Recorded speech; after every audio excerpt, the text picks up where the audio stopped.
ताणें अशें म्हणलें, कोण तरी पूण ती पालये पोंदाक वो भाजे तोलाक दवरूंक हाडटा, एका पेडाचेर दवरूंक न्हय, तर उपरांत उक्तें जावचें ना तसलें कांयच आतां लिपयलेलें ना, आनी तें गुपीत दवरूंक ना.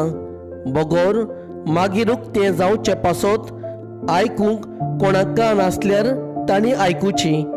आनी तांकां सांगलें, तुमी आयकोतात ताची चोत्राय दवरात. तुमी जोगशात तेच मापान देव तुमकां परत चुकतलो आनी अदिकूय दितलो, कित्याक आसा तांकां देव आनिकूय दितलो, आनी ना तांचे कडल्यान कितें आसा तेंवूय काडून घेतलो.